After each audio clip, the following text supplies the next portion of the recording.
to Pineapple Pizza Podcast, where we serve up slices of mythology, cryptozoology, and urban legends. It's an interesting combination of flavors. A bit weird, but it works. Today we have a visiting chef who will be serving up one of their favorites. I'm your hostess, Ashley, and with me are the wonderful Lindsay and Emily. Hi. Hey. Please join us in welcoming Madyi from Ye Olde Crime podcast. Hi, Madyi. Hello. Hey. How's it going? Oh, we are doing swell here. We are surrounded by pets. Those pets don't like what we're doing, but we're going to do it. Okay. So, Madyi, you and Lindsay actually co-host your show, Ye Olde Crime, together, but we still have a few questions for you to give our listeners an idea of what you cook up over there. Sure. Okay, so our first question is, can you tell us a little bit about your show, such as when did it start and how did Lindsay manage to convince you to do it? Well, it officially started in May of this year in the cursed year of 2020. It was a brainchild of Lindsay's for a while. It's a true crime comedy podcast that we kind of talk about anything before the 1900 era. So like urban legends, crimes, really weird stories. One of my favorites is like the phallic statues in Rome. Just like kind of... I remember that. That was amazing. Yeah, it's just kind of a hodgepodge of various little stories. Like some of them are pretty dark, and then we try to go light the next week. And it's just a bunch of weird stuff that history books typically don't cover. Yeah, I can definitely vouch for that one. I've learned a lot of things from listening to Ye Olde Crime that I definitely did not learn in school. They'd rather not talk about pigs eating children's faces from France. Yeah, and like, why? That's such a good story. Right? Definitely encourages you to feed your pets. They'll eat your face. Cats will eat you. You die, your cat will eat you. Absolutely. And dogs will if pushed to the brink. I feel like they cats don't have to be pushed. No. Cats are always hungry. Oh my goodness. Okay, so we kind of already did the second question that we had, which was what kind of topics do you cover? So let's go ahead and do question 3. When did new episodes drop? They drop every Wednesday. And Tuesday if you're a Patreon. That's right. Yeah, so become a patron today, and you can start hitting up your episodes early, just like you can if you become a patron for Pineapple Pizza. I mean, 2 for 1. You should do it. You should totally do it. Okay, so question number 4. Oh, this is one of my favorite questions. So, what's one episode of yours that you would recommend patrons of our pizzeria to check out first? Or what episode of your show is your favorite? Aside from the cannibal story, I recommend kind of all of our episodes. I really had a hard time with the cannibal story. You did. You did. So when people bring it up, I'm like, yeah, it's really fun. I love it. It's great. But I think my favorite would be the court cases against animals. Yeah. The majority of them being in France. One of them was like a cease and desist, and like they tried to kick out some weevils in a sacred grapery in France. They didn't know how to read the eviction notice, so it was pursued with harsher crimes. But it's one of those things where like you can't help but laugh, and it's kind of nice to just listen to something like that at the end of your day when you're just like done being stressed out from work. You're stressed out going home, and then you hear this thing that's so ridiculous and it's true. It's just one of my favorite things. So I recommend that one first as you kind of your ease into our podcast. All right. I think that's an awesome choice. I actually really liked that episode too, although I like all of them. So, Oh, thank you. Yeah, that episode was wild. Yeah, definitely. I remember seeing the pictures that Lindsay put out on Twitter for that, and I was like, I'm going to stop what I'm listening to right now. Yep. Because if I don't know about these animals being put on trial, I will not get through this day. Yep. I had never heard of animals being put on trial. I thought, you see it in cartoons growing up, but I had never heard of that happening in real life, nothing that I can recall. And that was it blew my mind. There wasn't even like a one-off. And they were so serious about it. I mean, it was one thing if you put a pig on trial for eating a baby's face like that. I mean, I don't know why you wouldn't murder it right away, but sure, go ahead, give it a fair trial, which is strange. But writing a cease and desist letter to insects, I was, are they doing it so people can learn to write and read, or I don't know. It just felt. Why don't we strange. have that kind of respect for animal life anymore? That's what I want to know. Right? I don't know. Yeah, it was more like they needed to, for their own peace of mind, try to be well, we did what we could. And even though it's one of God's creatures, we still have to get rid of it. But we tried. We gave it the old college try. Yep, absolutely. It's not our fault they never learned how to read. Demons can't read, therefore they must be extinguished. Not gonna lie, that reminds me of a case that I was just covering where I was like, oh, the people could have this assistance, but only if they knew specifically to ask for it, and they couldn't read, so who cares about that? I love loopholes. Okay, so Madyi, why don't you tell us what the special is that you selected to feature today and why you chose that? Sure. So I'm going to be discussing 2 different cases of black angels in 2 different cemeteries in Iowa. One is in Iowa City and the other one is in Council Bluffs. So it's kind of fun because they're on 2 totally different sides of Iowa. One's in the western side, one's on the eastern side. And I picked these one because Lindsay and I are originally from Iowa, and I kind of wanted to see what kind of urban legends or creepy things are in Iowa, because there had to be something, but there wasn't. Surprise! I mean, there's probably a lot more that I just didn't look up and get into, but there were little things here or there that I could have covered 12 different topics, but these 2 I was able to kind of glean enough from, and the one is focused more on the statue and the other one is focused more on the person, and I just thought that was kind of interesting, so that's what I cooked up. I think it sounds delicious. I will say, as a caveat, this is so on our podcast, Ye Olde Crime, I am just the reactor. I do not write the stories. I don't do the research. All of the hard work is Lindsay and Lindsay alone. I just show up and gasp and laugh. So, And say, wow. Yeah. It's fine. It's not my catchphrase or anything. So this is my first story. So hopefully people will like it. Wow. Yeah. Emily? So here are the Black Angels of Iowa.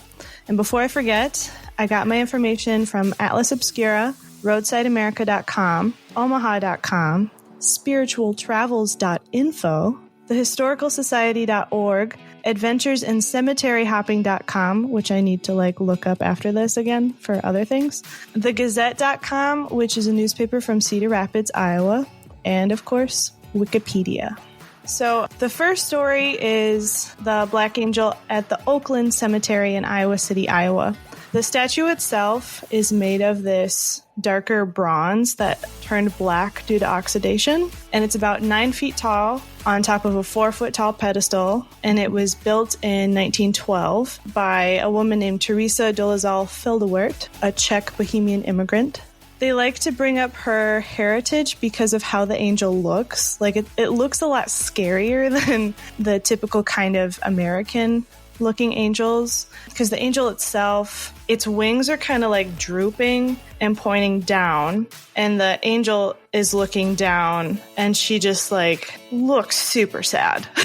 Just a mega bummer angel where she's just kind of reaching down like, no, instead of your usual like peaceful look towards the heavens kind of angel that like we're all used to, you know, like the green sleeves angel, if you will. Do you feel like it's because she landed on Earth and she was like, oh man? I think it was because she was made out of this dark bronze and she was promised better bronze and she was like, this sucks. I wanted to turn green. Yeah, she was like, way to go, guy. So originally when she was built, she was actually several feet away from the person she was built for. So they had to dig up his grave and put it closer. What? Yeah.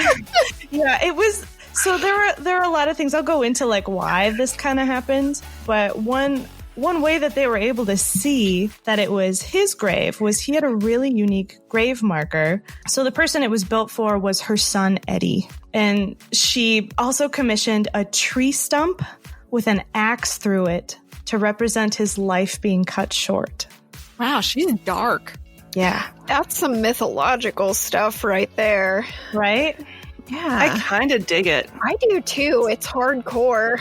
Yeah, it's pretty cool.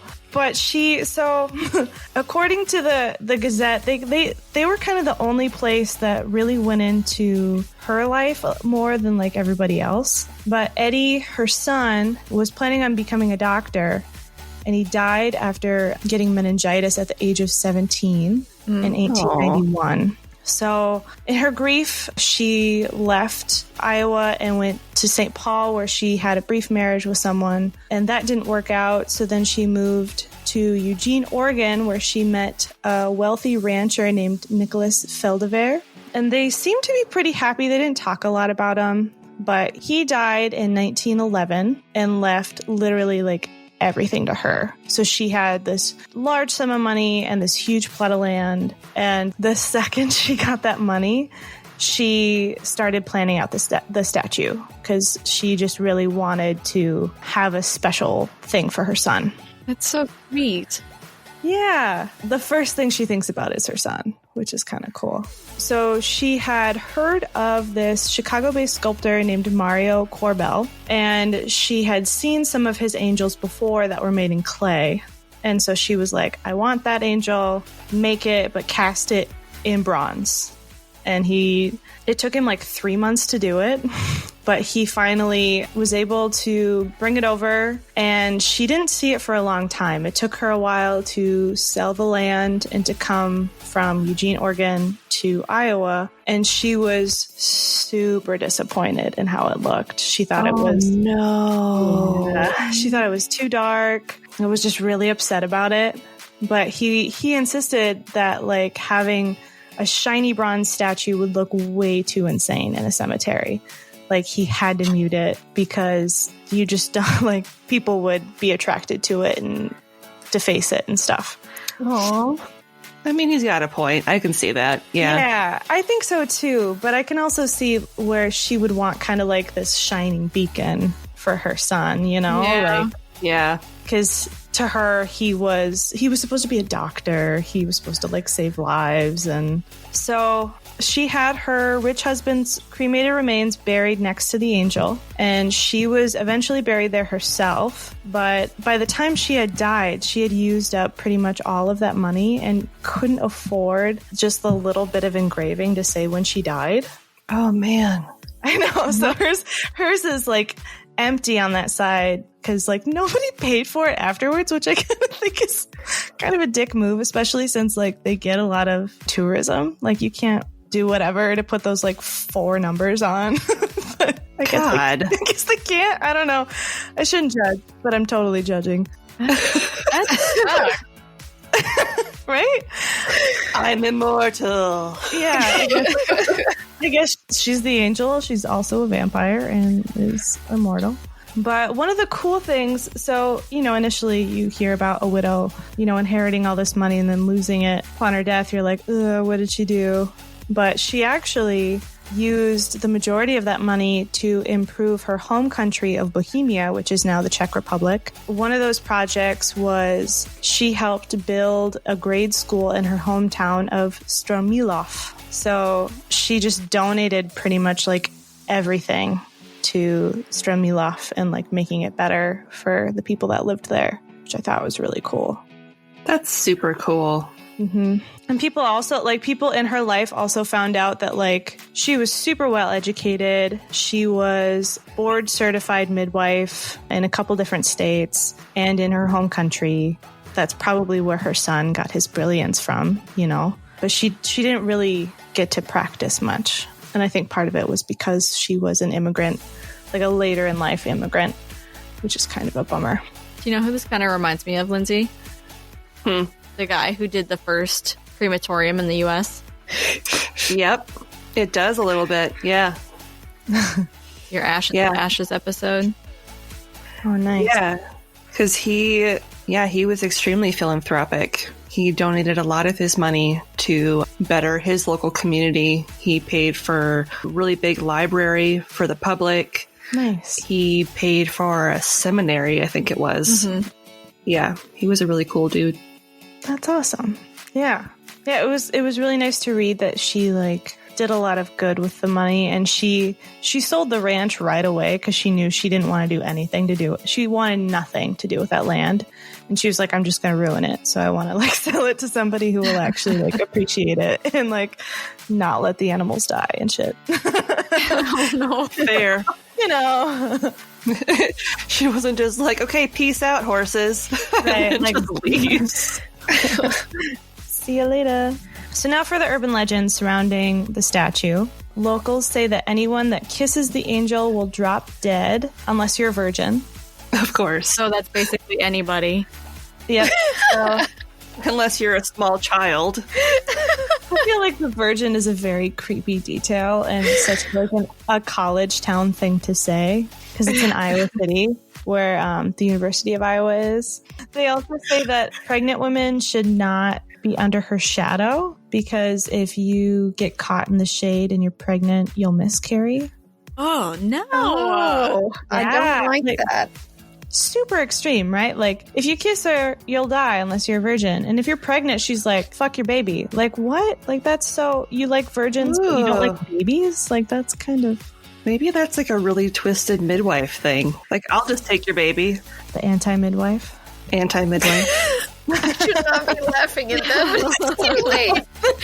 Oh my god, all I think of when I think of anti-midwife is somebody trying to shove the baby back up. No. You're going to stay there forever. No.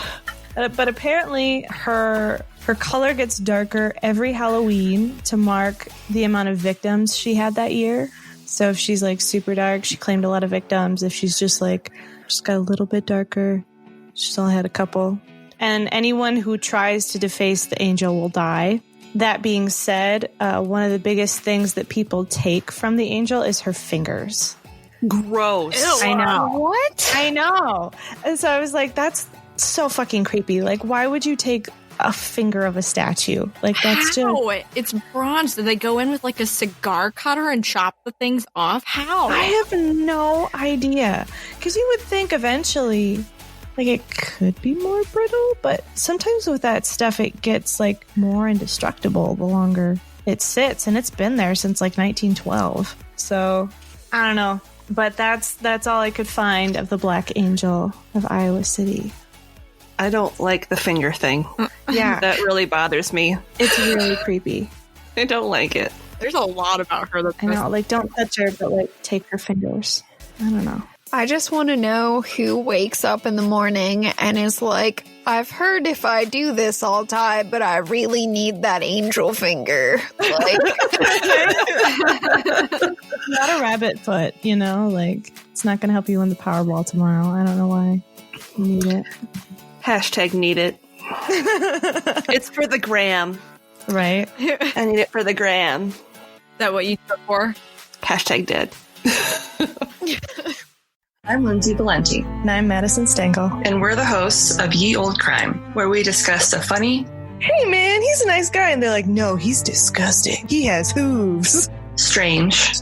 There are EVPs of spirits saying get out in a room where patients committed suicide, and obscure crimes of yesteryear. Here, Justin, here's your first phallic amulet.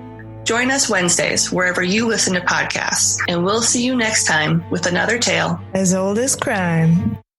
So the second one is the Black Angel of Council Bluffs in the Fairview Cemetery.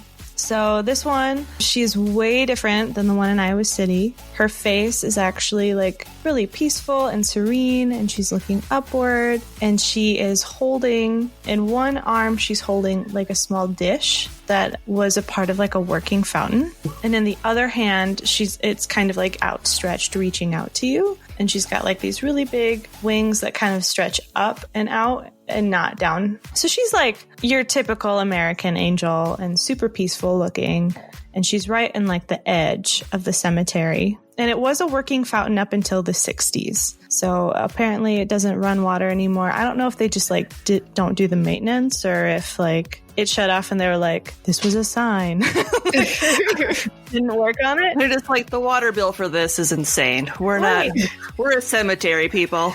Like nobody said anything about like it being repaired, or maybe it still does. I don't know, but it just said like it hasn't been a working fountain since the 60s. So maybe someone was just like, angelic water features are out this year, and then they never revised that opinion. So yeah, it's super weird. But like apparently it's super like pretty, because it's like this large basin. It's this angel in the center of a basin, and she's got like her cute little dish, and she's like, hey, come hang out with me. Maybe it attracted too many birds. Like maybe. A giant bird fountain or bird, yeah. Yeah, and then it would be really hard, like cleaning up all the bird poop and stuff on like a black statue. Lots of cleaning. I just pictured like what's his name? The Scotsman from The Simpsons. Willie? Yeah, I just picture him like coming out of the shed or whatever and being like, God damn it! And then he just has to like get his Windex and his rag to go back to the statue to clean off all the bird shit. Right? Yeah, I would imagine it would be a lot. Depending. Groundskeeper Willie, that's what's his name. Yep. Yes.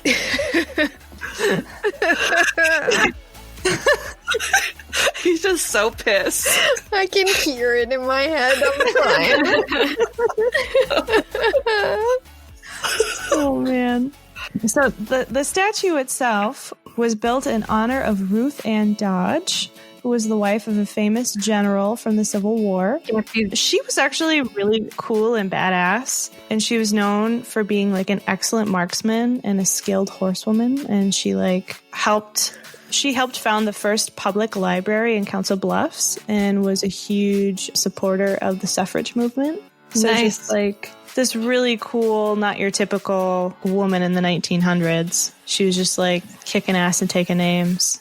She's like, let's get this shit done. Yeah, and her husband became a really famous engineer who helped build this massive railway, and so they had a lot of money. So it was nice that she kind of did philanthropy too, and just kind of like put money back into her community, which I thought was really cool. Because you don't always hear that when people make a lot of money, you know? Normally people hoard it, like Smeagol. They just clutch their pearls and they're like, no. You're right. Like, ew, help them read. No. Why? What will they do? Improve? Ugh. Oh man, I'm low-key in love with this woman.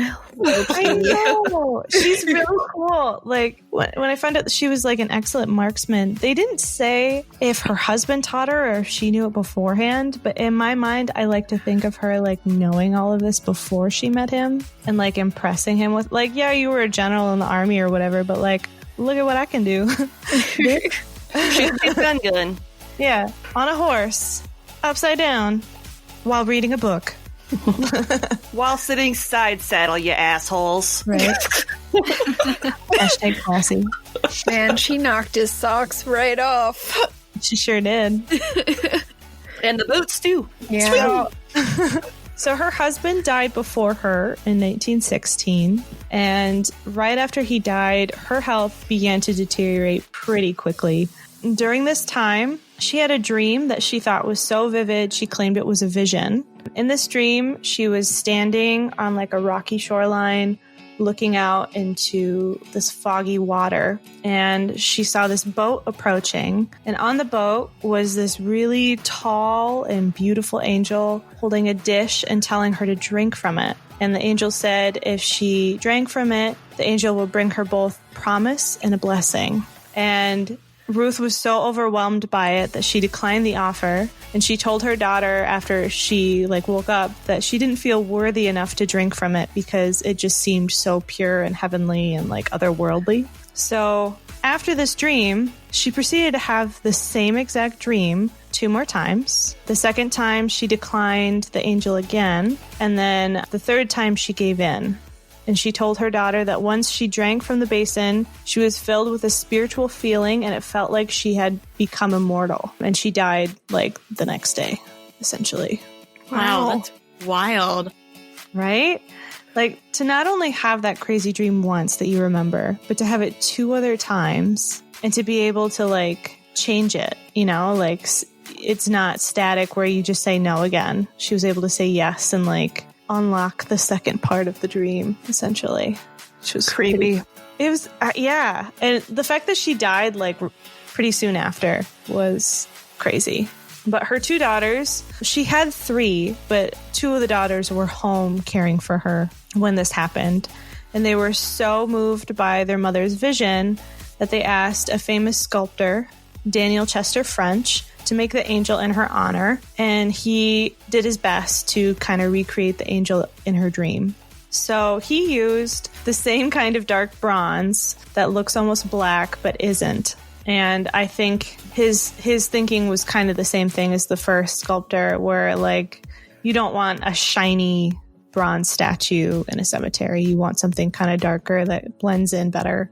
Even though it's this giant angel, it's fine. It needs to blend in. People will vandalize it if it's shiny and only if it's shiny, right? Right, of course. Except for the fingers. Yeah. If it looks like a penny, they're going to be like, I want that. And then they're going to take the fingers off and be like, look what I can do. Right. It still gets vandalized. Of course. They have better security now around it because they had to try to clean it, and they had to wait a while for it to be structurally sound enough to kind of get some of the stuff off. But they've been able to keep it pretty clean for the most part. And for the legends, so apparently during the day, her eyes follow you around in the cemetery. That's creepy. No. If children that are running in the cemetery run behind her, they disappear forever. What? Yep. So just kind of poof into the stratosphere, and they just disappear. Apparently, if you look into the eyes of the angel on the anniversary of Ruth's death at midnight, her eyes gleam red and you'll die within days. The same amount of time that it took Ruth to die after seeing her. Why? No idea. There's also a legend that she can shoot jets of fire from her eyes at midnight. I would go to the cemetery to see that. Right? Oh my god. Laser-eyed angel. She's a water feature and a fire feature. Yep. And she has wings. All I'm picturing her as Cyclops from X-Men. Right? Oh god. Yeah. They just put sunglasses on her during the day, and then she takes them off at night and is like, pew, pew, pew, pew, with her eye lasers. That's how those kids disappear. Right. Vaporized. And I think the scariest part, too, is people say that she comes alive at night and flies around the cemetery to visit certain graves. Oh, no. Nope. So, a red-eyed, fire laser-eyed angel that can follow you around in the cemetery. Okay. See, no, now it's too close to a weeping angel from Doctor Who, and I don't like it. And you can't even look at this angel so it doesn't devour you or zap you out of time, because if you look into her eyes, you'll probably die. Awesome. Right. She's like, try me, bitch. She sounds a little bit like Mothman. I was just thinking that. Yeah. Now I'm picturing him coming out of like a beauty contest, and they're just like, we're unimpressed. It's just like, aw. And then he just murders them all. He becomes the Mothman. Mothman, and then the 2 black angels in a beauty contest. Right. Well, this one will win. All the judges die. Yep, she'll just laser she'll just flamethrower your face off. That's funny. She's like, I don't win. I'm going to laser your face off. Right. So they're like, you win. And then she doesn't anyway. Right. That's very Kuchisake Onan of her. Well, it's like, either way, you're dead. They took too long to think about it, okay? You're not allowed to hesitate. You should just instantly be like, you're pretty, you win. Exactly. I like your water feature. The last thing that's kind of interesting is, despite like all of her like super evil-y legends, her outstretched hand is patinaed, so a lot of people like have touched her hand. And so they think that a lot of people like will hold her hand to find peace and comfort when they're in the cemetery. Aww. So that's kind of the one redeeming quality of this angel too, is that like she can hold your hand while she burns you to death with her flame eye. Oh my goodness. But like, it was a good couple of seconds there before she had to die. But that is the tale of the 2 black angels of Iowa. Wow. Those are crazy. I loved that so much, but I'm also really scared to go in a cemetery now.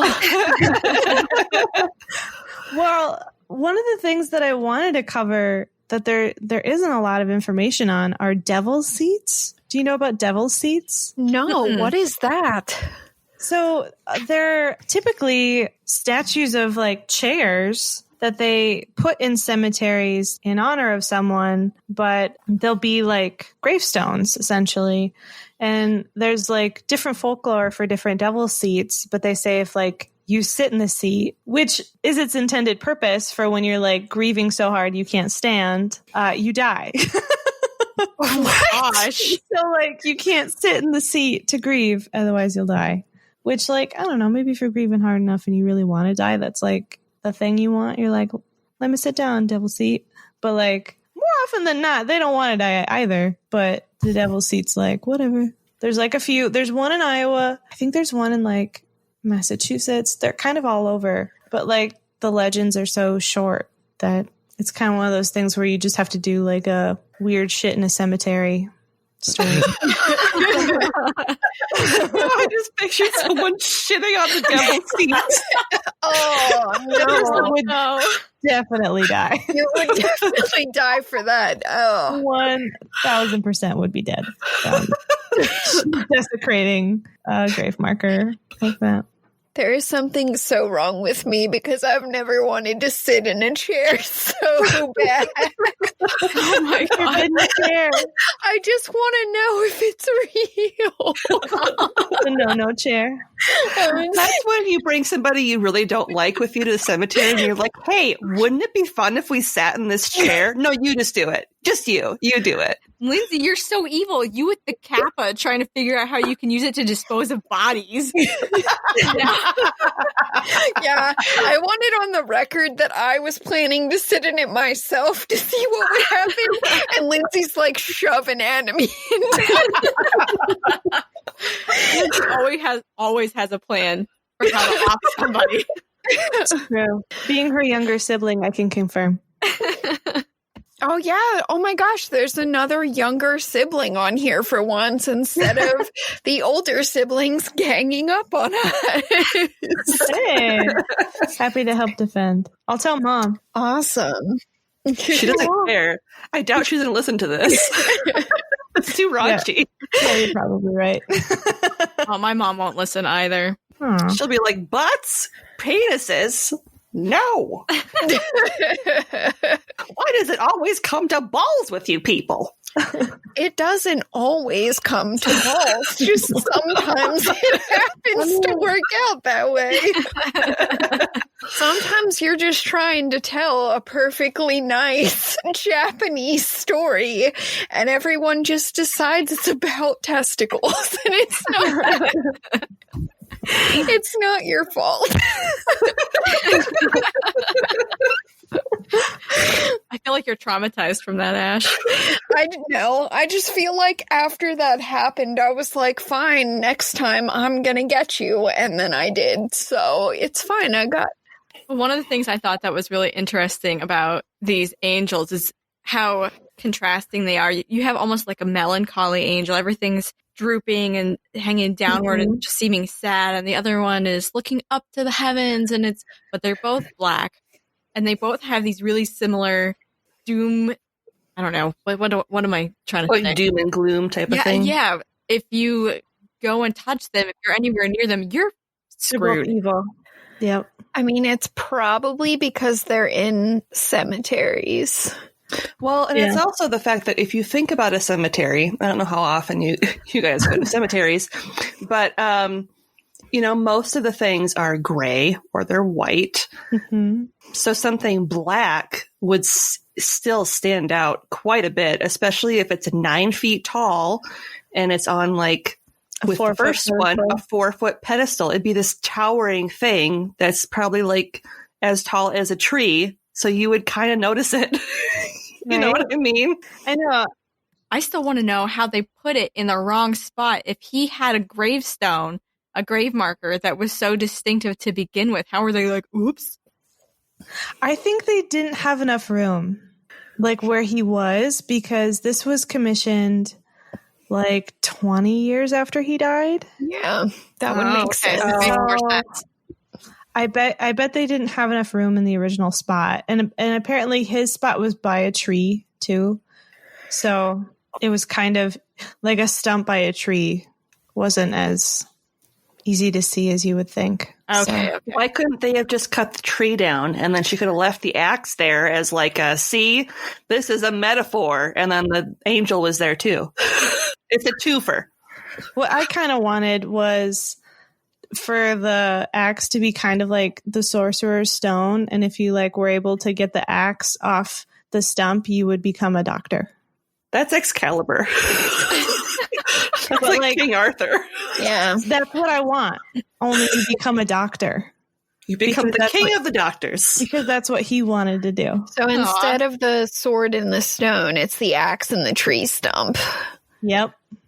And you just go to medical school instead. You're like, yeah, medical school. I will live my dream in 10 years. Hard pass.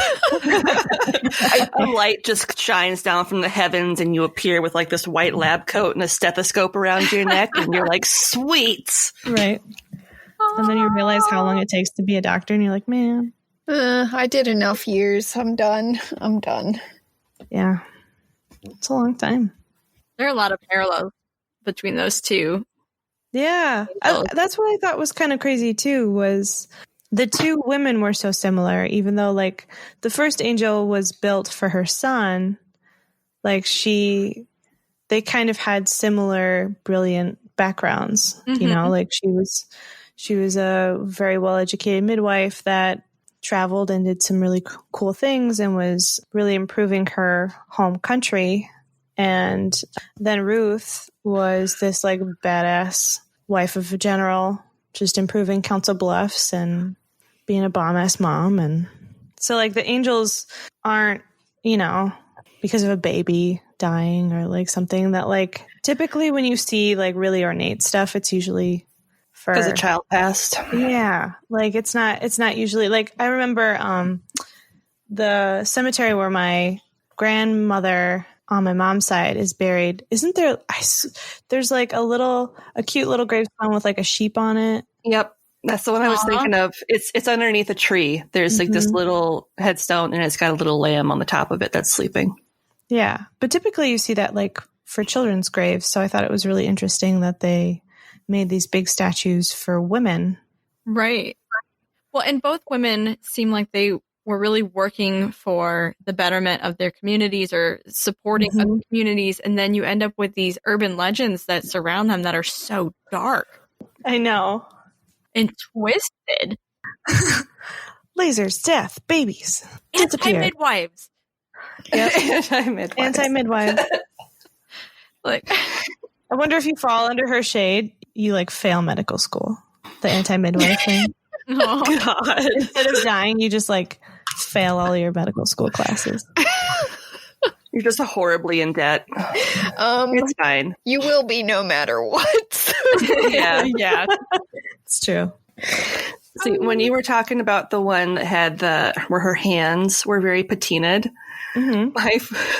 my like crude ass went to like, that's the parents of the disappearing children coming by holding her hand and being like, thank you. Like walking away. Oh my God. I went a completely different direction. I was like, so after she zaps your children away, you can grieve and she'll comfort you.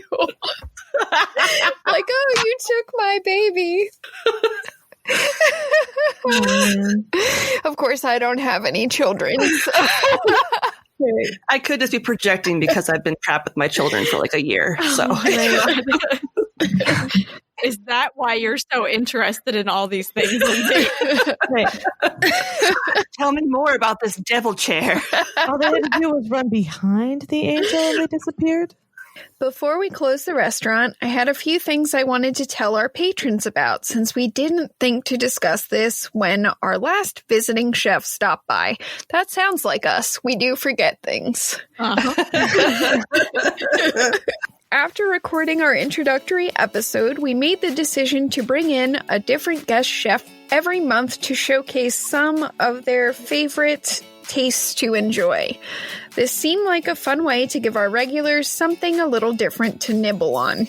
We are now on YouTube, so if that's your favorite listening platform, check out our channel. It's definitely easier to find than our social media because it's simply Pineapple Pizza Podcast. Thank you for visiting our beautiful pizzeria and enjoying a slice of Iowa urban legends. Pineapple Pizza Podcast. Sweet and cheesy. Not everyone understands our awesomeness, but we're glad that you do? Question mark? That's a big question mark. Sometimes more than others.